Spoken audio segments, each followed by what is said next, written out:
Sveiciens visiem Latvijā no saulainās Kalifornijas. Ziniet, lai arī tas šodien ir tik karsts, katru dienu te īstenībā ir karsts un saulains, bet manas domas jau kādu laiku ir Ziemassvētkos. Jo es šeit ne tikai atpūšos un lēnām audzēju atpakaļ savas matas, bet arī rūpīgi strādājam pie mana Ziemassvētku albuma un Ziemassvētku koncertu šovā ar nosaukumu Lauris Reinigs Ziemassvētkos.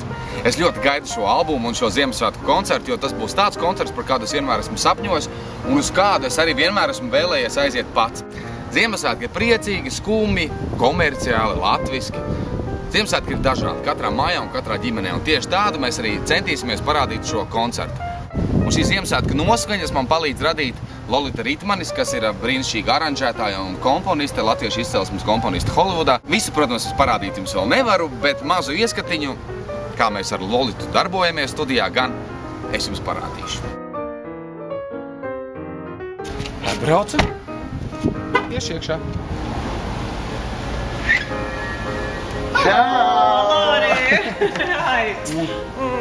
Lūk arī Lolita. Es esmu, tu esi gatavs? Jā, parādīsim mazu fragmentu, ko mēs te darām skatītājiem. Visu nerādīsim, bet tikai bišķiņu. Okay.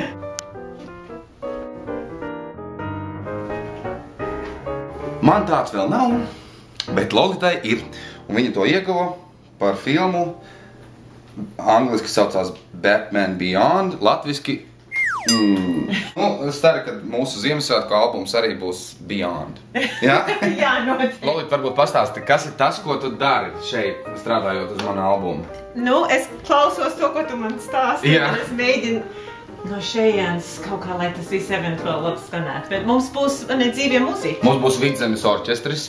Jā, un arī tavs pats... Grupa, band, jā. Tā kā šeit ir vienkārši elektroniska versija no tā, ko... Kas, ceram, būs jābūt vēl labāk dzīvē, vai ne? Citādāk, nu, tāpēc būtu visi tie burvīgie muzeji. Nu jā, tagad, man liekas, ka dziesma, kuru mēs tagad bišķiņi, es padziedāšu klusām līdzi. Jā. Kā skanēs Tik balti jaunajā Ziemassvētku versijā. Tu zini savus vārdus. Jā, es zinu savus vārdus. Biļetes jau var nopirkt. Biļešu paradīzes kasēs. www.biļešuparadīze.lv. Mēs šonakt nozaksim sniegā eņģeļiem spārnus, sniegā zīmēsim. Vien baltus ērmus stāstīsim.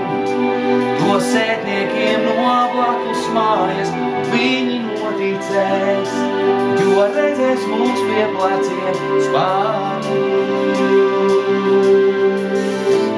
Vairāk es neko nevaru stāstīt. Mums turpināsies darbs. Tiksimies Ziemassvētku koncertos. Tā!